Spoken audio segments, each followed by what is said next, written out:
No. Nope. No dancing. No dancing. Yeah, the Sixers won tonight. Yes. Yes, they did. They went into LA and won. It did not have to go down like that. We did not have to blow that 24-point cushion that we had and bring it down to 4 points. Even though we did win, I despised the ending of that basketball game. It should never get down to that. It was a tale of two halves, and this time it started out with the positivity. 20 assists, 9 3-pointers, 56% from 3. J.J. Redick hit 4 or 5. Joel Embiid was a beast. Everything was going great. Ben Simmons, he was actually taking jump shots. Now, they weren't falling, but he was taking the jump shots. We scored 41 points in the first quarter, 35 in the second, 76 total points in the first half. Then what happened? We scored 25 points in the third quarter, 18 in the fourth. Oh, it was horrible. It was so bad. Now, our bench play was strong. The thing is, we built such a big lead early in this game that it was enough. It was enough to actually grind it out and win. But it got so pathetic at the end. And I even think Joel Embiid late. And I think Ben Simmons late has to be better. Has to be better. Now, it was emotional. There was emotion in this game. You have, first, Joel Embiid screaming at Ben Simmons because they ran into each other trying to grab a board. He's F-bombing. He's clearly pissed off. And to me, how I saw it, this is what I take out of that. Joel Embiid's pissed off that Ben Simmons is even going for the board because that's clearly his ball. He showed aggravation. Seriously, F-bombing, screaming. Joel Embiid was pissed. Then you have Joel and Patrick Beverley getting into it, and they both get teed up. Okay, we move on. Jimmy Butler and Avery Bradley get at it, and Jimmy Butler goes into the neck area of Bradley, and I was stunned to see that. I mean, it was pretty brutal. They both get kicked out of the game, but that hurt the Sixers down the stretch because we didn't have a guy like Jimmy Butler, and it kills our depth, and clearly he's one of our talented guards. So when you look at Joel and Ben down the stretch, I think that played a factor in how the Clippers defended us, yes. And it hurt the team, yes, not having Jimmy Butler. But Ben Simmons had a chance, I think up 6, up 5, up 6, about a minute and change left in the game at the free throw line. And what have I said about Ben Simmons? He doesn't have the Kobe I want to finish this game off mentality. He misses the first one. He misses the second one, but there's a lane violation. He gets another opportunity. Misses. Missed 3 straight with the game on the line to put the game away. Now, in the fourth quarter, he was throwing up hook shots. I mean, I did not like his fourth quarter, but he hit a baby little floater when we needed a bucket. He did. He hit one. He hit a baby little floater, and then he had the monster jam at the end. But during the stretch of the fourth quarter, I thought he was actually horrible. And Joel Embiid, he was turning the ball over. You had Harrell in his face, giving the energy crowd, getting all hype. Joel Embiid was trying to dribble, trying to make moves, dribble, turnover. Now, he also had one big bucket in the fourth quarter. But he missed other opportunities, trying to do that fadeaway Jimmy when he was getting double-teamed. I expect more out of Embiid and Ben Simmons. More Ben Simmons down the stretch than Joel. I didn't think Joel did horrible, but he did try to do those fadeaway shots with 2 guys on him when he was getting double-teamed. We know he struggles when he gets double-teamed. He was trying to do a little too much when he was dribbling on Harrell. Like, there's no reason to try and face him up and dribble like that. Use the dribble to get to your advantage spots. I am negative with this win. For some reason, I'm just negative. I absolutely hated the way that this game finished out. A win is great. I mean, obviously, a win is awesome, and I'm stoked about that.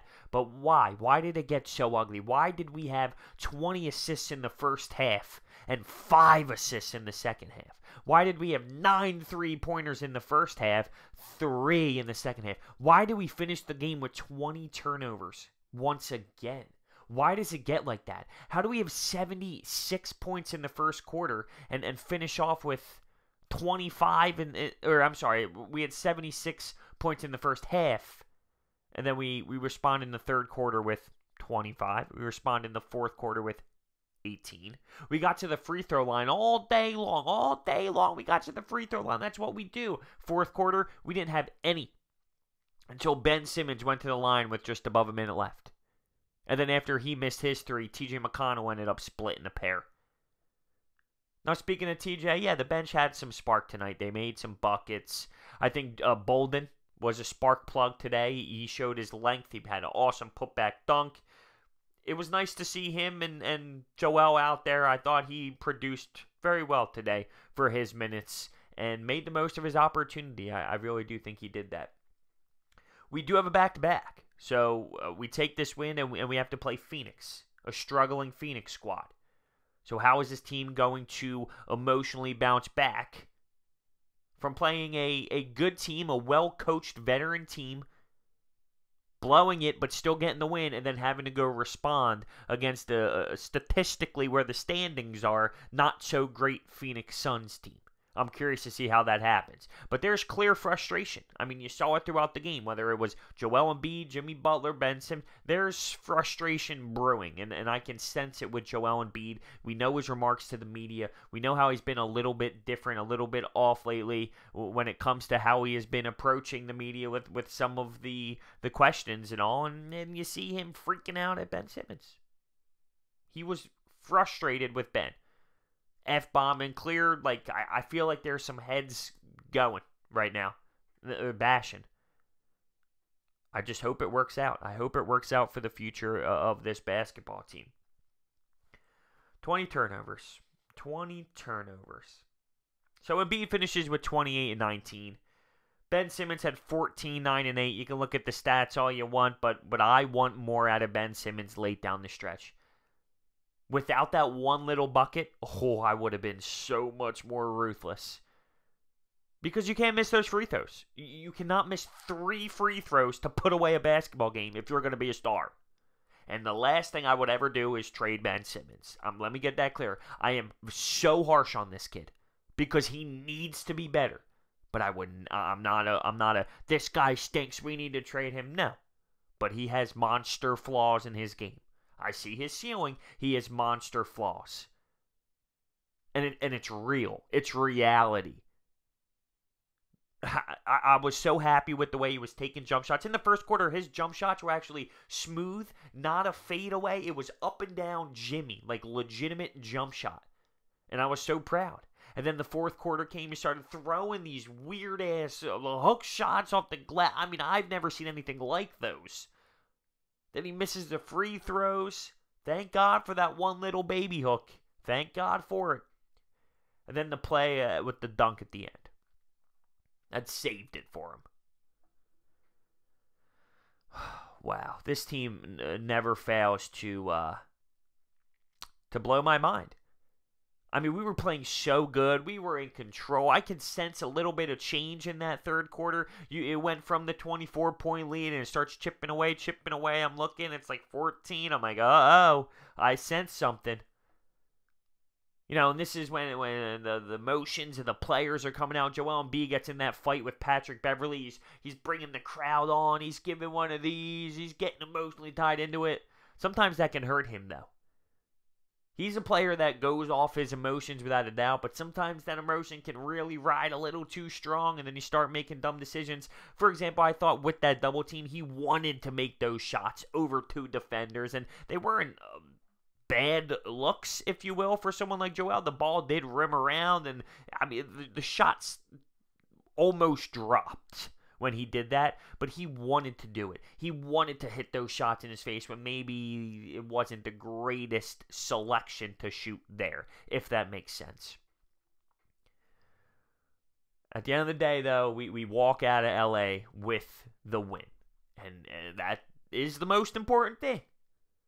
But I am disturbed on how it went, all right? Because you look at the 20 turnovers again, I can't process how many turnovers this basketball team really does every single night. I mean, every night. One thing they did on the offensive side of the glass, they had a decent amount of boards. I'll give them that. Offensive boards, they grabbed some boards on the offensive side of the glass. I like to see that. It makes me happy. The turnovers, they make me sad. I hope this team can put a nice win together. Nice 2 wins in a row tonight against the Suns. I want a domination. That's what I want. I want domination against the Suns because they stink. And then we can worry about the nice little game on Saturday night at the Wells Fargo Center. But we got business to take care of. Let me know your thoughts on this game down below. Thank you for watching. I'll see you next time.